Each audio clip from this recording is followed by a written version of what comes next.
Assalamualaikum warahmatullahi wabarakatuh. Perkenalkan, nama saya Firdayanti, NIM 202020203860202059, program studi Ekonomi Syariah. Di sini saya akan memaparkan hasil resum saya mengenai sistem moneter Islam.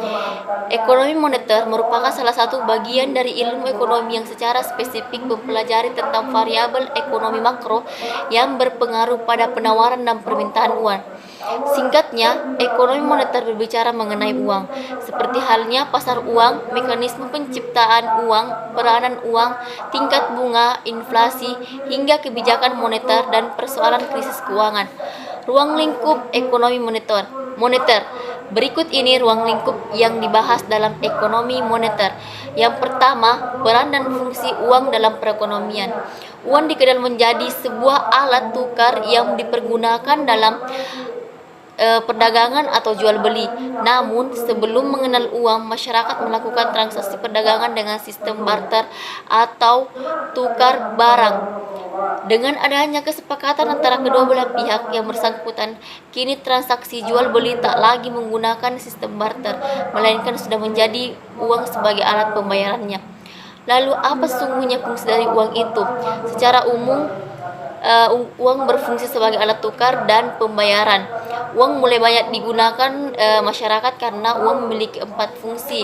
Yang pertama, uang menjadi alat tukar menukar. Yang kedua, uang sebagai ukuran atau standar dalam pembayaran yang tertunda. Yang ketiga, uang menjadi satuan nilai. Yang keempat, uang sebagai alat penyimpan nilai dan kekayaan. Sistem moneter serta pengaruhnya terhadap jumlah uang dan kredit. Sistem moneter adalah sebuah sistem di mana terdapat peraturan dan perundang-undangan yang berkaitan erat dengan faktor pengendalian dan pengawasan uang yang beredar dalam suatu negara.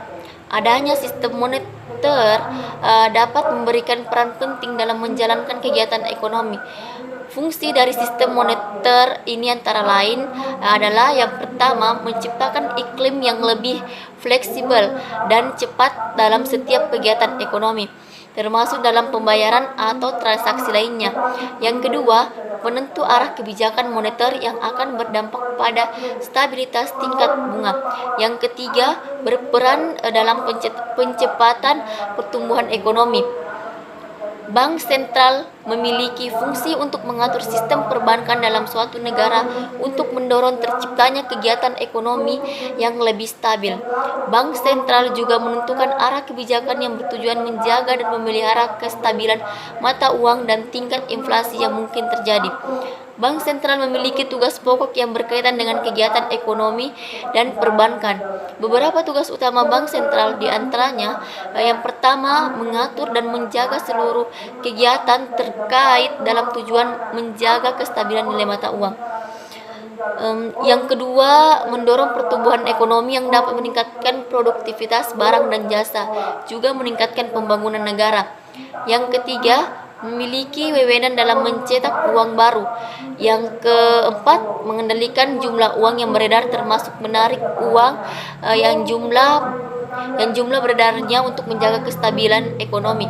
Yang kelima, mengendalikan serta mengatur seluruh kegiatan bank-bank yang ada di dalam negeri. Adapun jenis-jenis uang, sistem moneter berdasar pada beberapa aturan terhadap jenis uang yang beredar di masyarakat. Jenis-jenis uang yang berlaku di Indonesia umumnya terdiri dari uang kartal dan uang giral. Uang kartal adalah uang kertas dan uang logam yang umum jadi alat transaksi jual beli pada umumnya. Sedangkan uang giral merupakan alat pembayaran dalam bentuk surat-surat berharga yang dikeluarkan oleh pihak bank, yang dikeluarkan oleh bank umum. Bank sentral juga menentukan arah kebijakan yang bertujuan menjaga dan memelihara kestabilan uang dan tingkat inflasi yang mungkin terjadi. Bank sentral memiliki tugas pokok yang berkaitan dengan kegiatan ekonomi dan perbankan. Beberapa tugas utama bank sentral diantaranya yaitu mengatur dan menjaga seluruh kegiatan terkait dalam tujuan menjaga kestabilan nilai mata uang, mendorong pertumbuhan ekonomi yang dapat meningkatkan produktivitas barang dan jasa, juga meningkatkan pembangunan negara. memiliki wewenang dalam mencetak uang baru, mengendalikan jumlah uang yang beredar termasuk menarik uang yang sudah beredar untuk menjaga kestabilan ekonomi. Yang terakhir, mengendalikan serta mengatur seluruh kegiatan bank-bank yang ada di dalam negeri.